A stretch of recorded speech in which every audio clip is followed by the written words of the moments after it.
Hello! This is a Toshiba Encore 2 WT8-B, which I believe was released in 2014. What's that? An Intel sticker? Exactly! This is a Windows 8.1 tablet. Basically, a small PC with a touchscreen. Could it be pulled into 2026 using Linux? Let's find out, after the intro.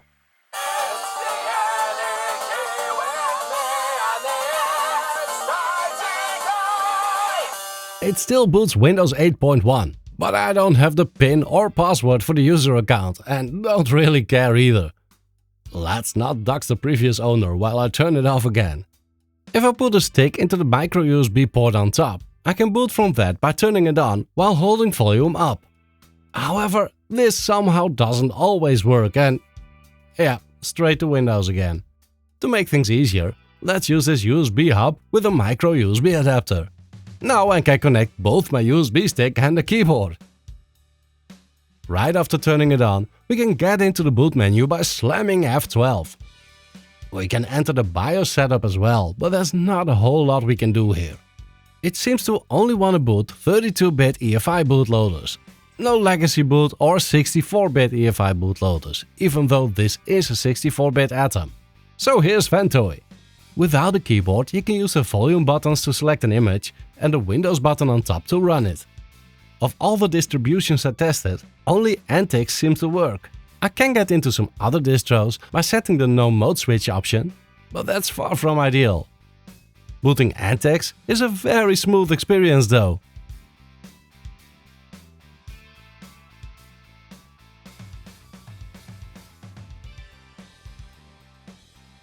Wi-Fi is working right off the bat, so that's great.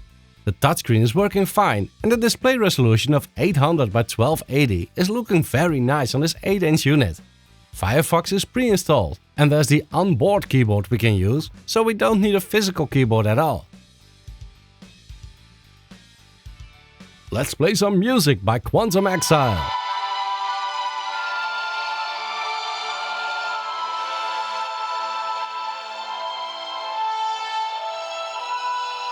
The volume buttons do their job. Seems fine so far.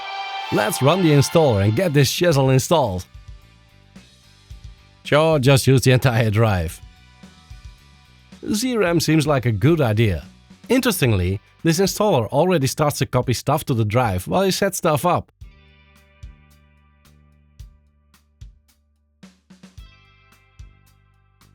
Oh. Let's see if it'll boot anyway. No bootable device found. Crap. So I reinstalled off camera and didn't choose ZRAM this time around. There we go, we've got a working Linux tablet. Now to make it a little more useful as a tablet, I'm going to set up some tweaks. Firstly, let's change the theme for a bigger one. Instead of Blue Day Medium, I'm going for Blue Day Huge. This will make some UI elements like icons a lot larger and easier to use with a little touchscreen like this. There's no great touch gesture support in X11, but applications can be configured to use them anyway. Looking at Firefox, you cannot easily scroll or zoom using the touchscreen by default. I'm going to set a system-wide variable to do something about that. In etc environment, I'm setting mas_use_xinput2 is 1. Now when I launch Firefox again, I can scroll with one finger and do a pin zoom dance. Nice! By default, the screen brightness is set to 100%, and there doesn't seem to be an easily available graphical way to change that in IceWM. So I wrote this very basic script that utilizes zenity and brightness control to fix this. Run that and we'll get a slider to set the screen brightness. I'll leave the script in my GitHub page in case you wanna adopt it. Just link it to the desktop and we've got an easy to reach brightness slider.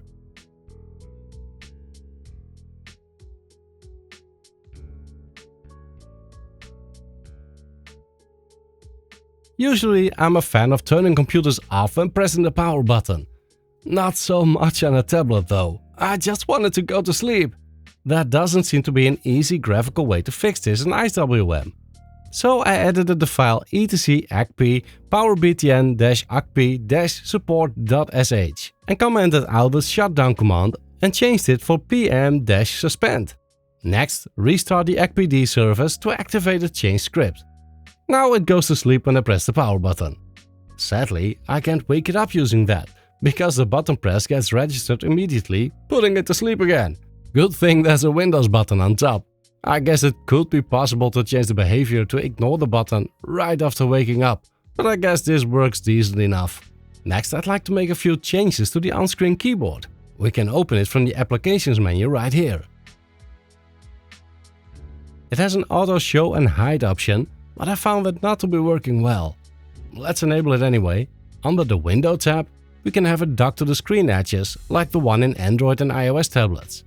And I'd like a different theme, because the default is kinda ugly. I think I'll go for this Droid theme. I'd like to have it started automatically as well. So we'll head into the IceWM Settings Manager, tick Auto Start and choose Onboard from the Applications list. Yeah, it doesn't really auto-show when I need it, but ticking the keyboard icon in the tray seems an okay solution. You might want the tablet to auto-rotate the screen as well. I adapted this script by BookHorse-B1 on GitHub. It uses IAO sensor proxy and monitor proxy to read the accelerometer position. However, on this AntiX install, both will only run as root and there's no service file. Thus, I start them from root's cron tab at boot and have monitor proxy output to a log file in var log.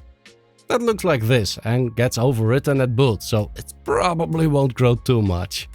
In the auto-rotate script, I change the log rotation to that log, disable the starting of monitor sensor and the clearing of the log, change the left and right parts over because it would be upside down, and change the device for a touchscreen identifier. Let's add the auto-rotate script to our auto-start thingy by clicking the manual command button. Now when I reboot or simply log out and back in again, it works. However, the desktop icons will disappear. Not sure why and how to solve that. This leaves me with a reasonably working tablet that can be used as a desktop PC as well. Sadly, Bluetooth doesn't work and neither do the cameras. Usually I'd look for PCI or USB devices, but they seem to be absent from the list. This also means I cannot use a wireless keyboard and mouse on here. If anyone has an idea on this, please let me know.